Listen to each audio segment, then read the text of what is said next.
Meghan Markle's journey from Hollywood to the British monarchy is a story of blurred lines between fiction and reality. Many first met her as Rachel Zane on Suits, ambitious, sharp and stylish. Rachel was a character, but for millions she became inseparable from Meghan herself. This merging of persona and person is a hallmark of modern celebrity. Meghan, the actress, was performing a role, but off camera, she was navigating her own challenges and ambitions.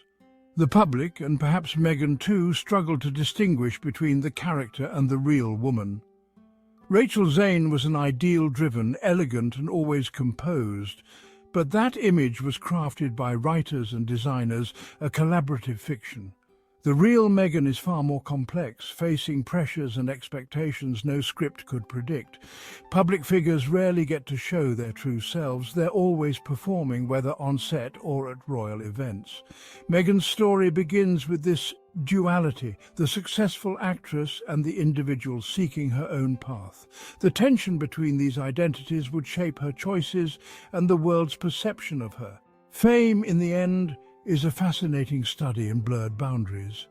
The world saw Rachel, but Meghan was always more than a role.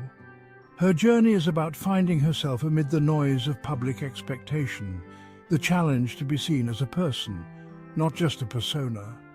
This struggle would follow her into every new chapter, and it's what makes her story so compelling. The line between Meghan's on-screen persona and her real self grew thin over 7 years on Suits.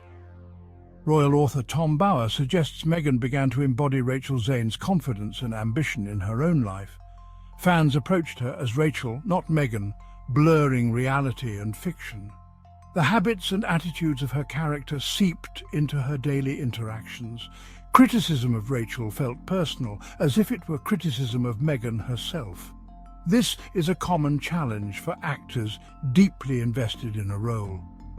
The world of Suits was a place of success and recognition, and it's natural she'd hold on to what worked. Rachel Zane became a template for Meghan's public image. The struggle wasn't playing the part, it was knowing when to stop. For Meghan, the character became an extension of herself. The boundaries between fiction and reality were never clear, and that confusion would shape her next steps. In nature, camouflage is survival. In Hollywood, style is power. Rachel Zane's wardrobe, sleek skirts, crisp blouses, became Meghan's signature look. The show's creators crafted an image of competence and elegance that audiences loved. Meghan adopted this style off-screen, blurring the line between character and self. The clothes were more than costumes. They became a statement, a kind of armor. But this polished image set high expectations, perfection at all times. The wardrobe was both empowering and confining, defining her public identity. The suit's look became the foundation of the Meghan Markle brand. Yet living in a fictional wardrobe can be limiting.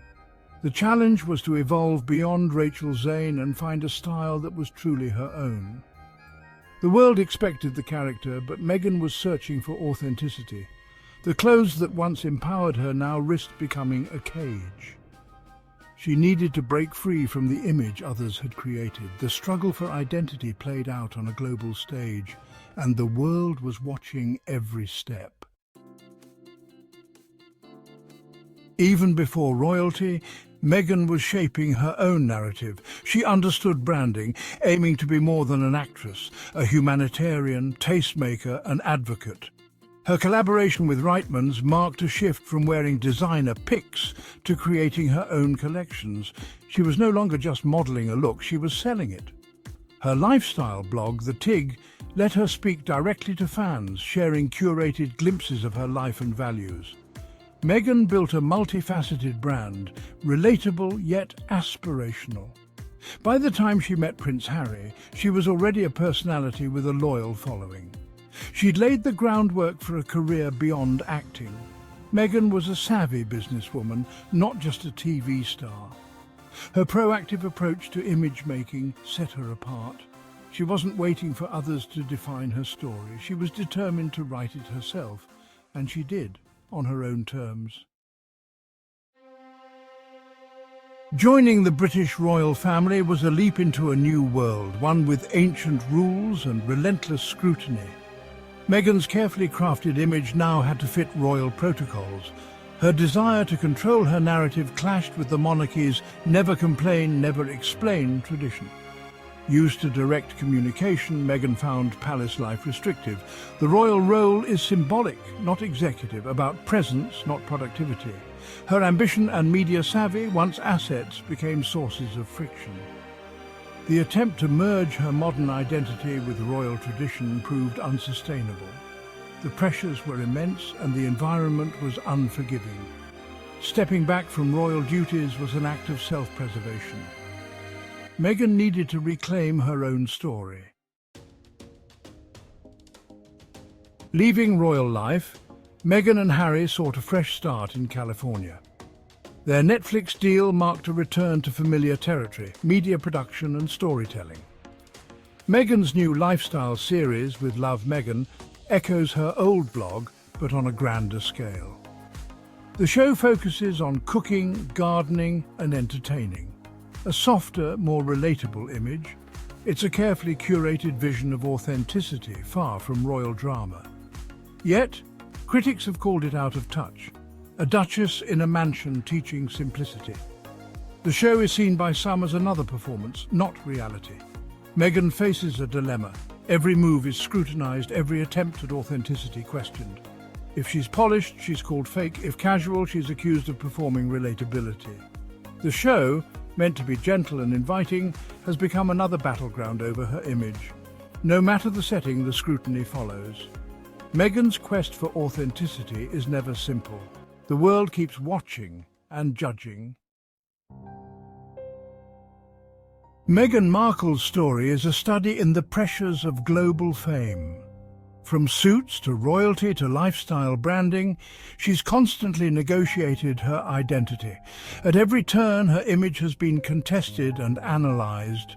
In her Oprah interview, she spoke of losing her voice within the royal institution. Her projects since, podcasts, TV shows, are attempts to reclaim that voice. Is this the real Meghan or another persona? The debate continues. Under such scrutiny, the line between real and performed becomes almost invisible. Fame demands adaptation, often at the cost of authenticity. The public wants a simple character, but real people are complex and ever-changing. Living up to a public image can be exhausting and isolating. The quest for authenticity in the spotlight may be impossible. Meghan's story is about more than one woman. It's about our relationship with fame itself, Meghan said. Once you know us, I think you want us to have the same normalcy as parents and for our children as they do, despite however unique our situation is. I have a couple of girlfriends up here. These are stay-at-home mums and working women with normal jobs, not in the public eye, the Duchess of Sussex told people. We went from just connecting through our kids to having girls' nights out or doing Pilates together. One mother from the school run said Meghan went to a child's birthday party where she was chilling with parents and talked about mum stuff and life. In the end, being oneself under the world's gaze is the hardest role of all.